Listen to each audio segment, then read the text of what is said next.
Hello everyone and a good day to Mr. Faris. Today, myself, Gursimran Kaur, anak perempuan Harjinder Singh, and my friend Esther Shekhina, we will be presenting to you an informative speech on martial arts in Malaysia.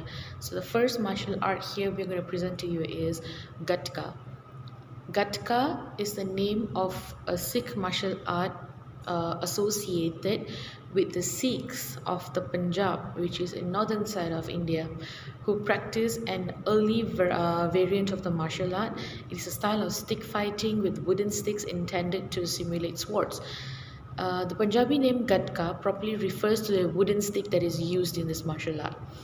It is originated in Punjab in the 15th century, but much of the Gatka forms practiced today in the West and Europeanized version of what was the original martial art of Sikhs known as Shastar Vidya.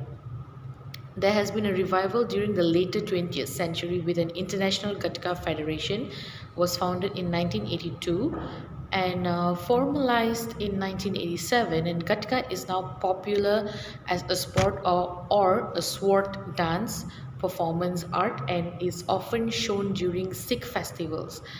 We have this in Malaysia too.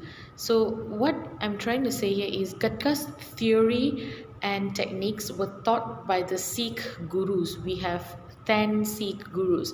So it was taught by our sixth master, Sri Guru Har Gobind Sahib Ji. It has been handed down in an unbroken lineage of masters and taught in many arenas around the world. Gatka was employed in the Sikh wars and has been thoroughly battle tested.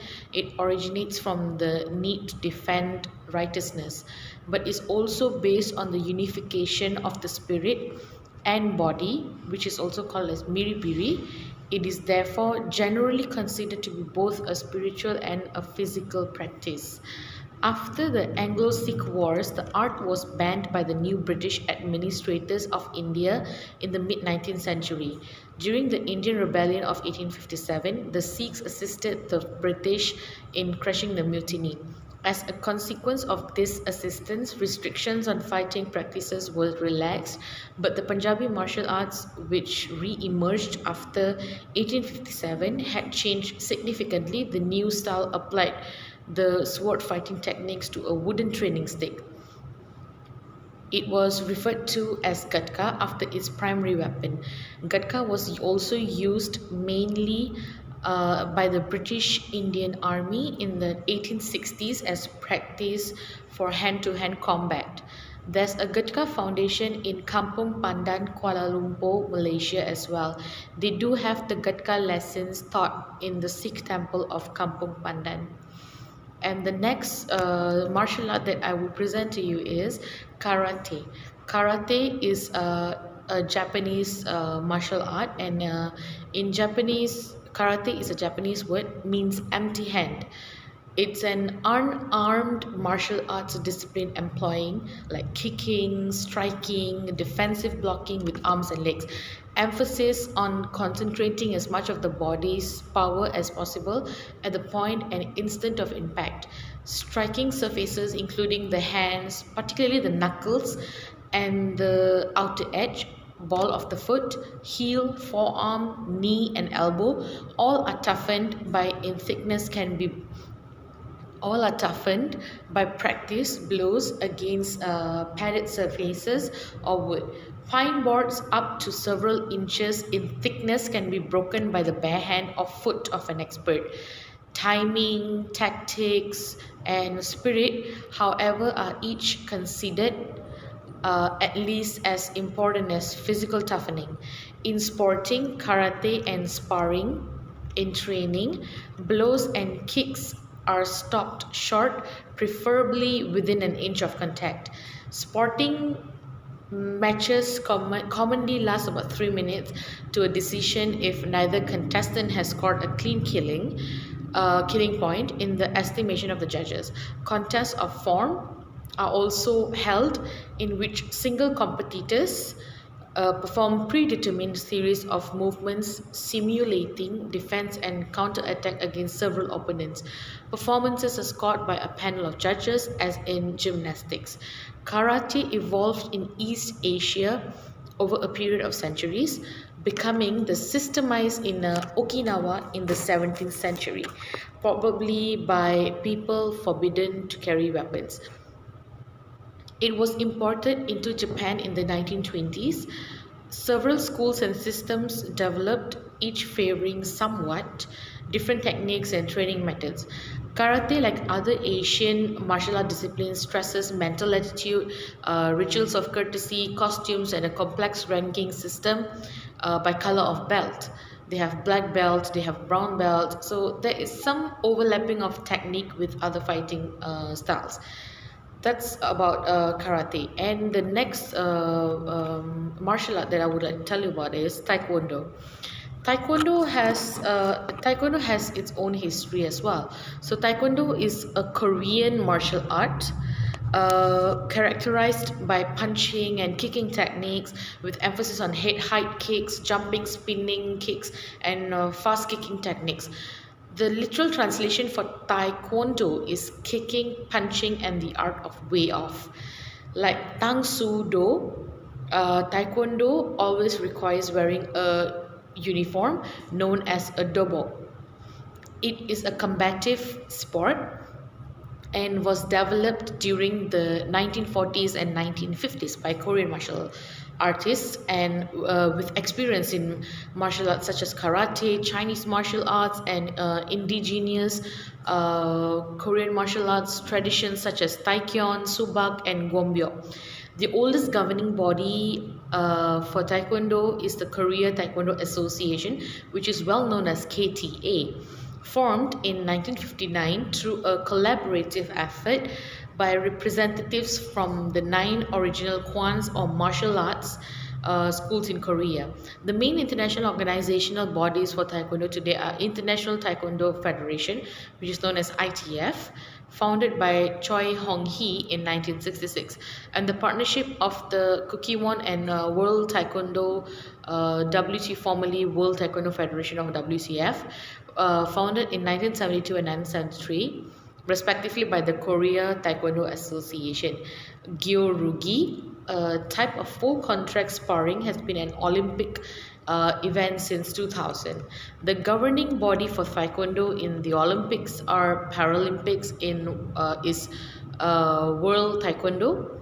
And in Malaysia, we have many kids and teenagers who are seen to be very keen in participating in Taekwondo classes, which is very good because nowadays self-defense is the key to your own safety. They have won several competitions and medals for national and district level just for Taekwondo martial arts. So that's all from me, and now I'll pass it to my friend Esther. Thank you. Next, we are going to look at Silat. Silat is a martial arts from Nusantara and surrounding geocultural areas of Southeast Asia. It is traditionally practiced in Brunei, Indonesia, Malaysia, Singapore, southern Thailand, southern Philippines, and southern Vietnam. There are hundreds of different styles which they call it as aliran and schools which are perguruan which tend to focus either on strikes, joint manipulations, and weaponry. The word silat is used by Malay speakers throughout Southeast Asia, while the art is officially called pencak silat in Indonesia. The word silat has been adopted globally in reference to professional competitive silat for sport. Regional dialect names include pencak from West Java, Padik from Thailand, Silek from Minangkabau dialect, and Mainpo from Sundanese, and like Gayo from like Malaysia or maybe Sumatra. Silat is one of the traditional martial arts in Malaysia where Malay participants mostly. In university like UNICEF, there's a club for students who want to participate in Silat. They even go to competitions. From this, we can see that Silat is still active among youngsters and adults in Malaysia. Then there's Syllabum. Syllabum is a weapon-based Indian martial arts originating in South India in Indian subcontinent. Reference in the Silappadigaram and other works of Sangam literature shows that Syllabum has been practiced since at least the 4th century before Christ. It derives from Tamil word silam, means heel. The term silambu referred to a particular type of bamboo from the Kurinji Malay, which is like Kurinji hills. In present day, the hills are located in Kerala. Thus, Syllabum was named after its primary weapon, the bamboo. It may have earlier used for self-defense and to ward off animals in the hills, but later on it evolved into the present-day martial arts. The Tamil kingdom, which encompassed southern India and Sri Lanka, spread it throughout Southeast Asia. That's how Syllabum started in Malaysia. As we can see, Syllabum mostly practiced by the Indians in Malaysia, but to be surprised, other people like Malays and Chinese showed interest in this martial arts too. Youngsters showed a lot of interest in it. Same as Silat, in UUM University Utara Malaysia, there's a club for Syllabum and most of the Indian students take part in it. The last one is Tomoy. Tomoy, also known as Muay Thai, is the Malay word for an unarmed offensive martial arts from Thailand. In Thailand, they still call it as Muay Thai, but meanwhile in Malaysia, they call it as Tomoy. It is mainly practiced in northern states, which are Kelantan, Kedah, Perlis, and Terengganu.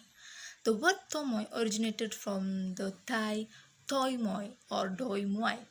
Toi means punch and Moi or Muay meaning binding into a rounded form. In Malaysia, however, Tomoy has always been referred to as a form of kickboxing sport or Siamese Kedah. The government proposed the name as Muay Kelate, literally means Kelantan boxing in the local dialect, while the name used by promoters was freestyle kickboxing. But mostly in Malaysia, Malay speakers they still call it as Tomoy. So Tomoy is not globally known as Tomoy, but in Malaysia they call it as Tomoy. So that's all from me, Esther Shekhina, and my fellow teammate Gursimran Kaur. As you can see in this video, we talked about 6 martial arts which are Gatka, Karate, Taekwondo, Silat, Syllabum, and Tomoy. These are quite famous in Malaysia and among kids and youngsters. I hope this video gave you some sort of knowledge about this martial arts, and I really hope that you enjoy this video. Thank you.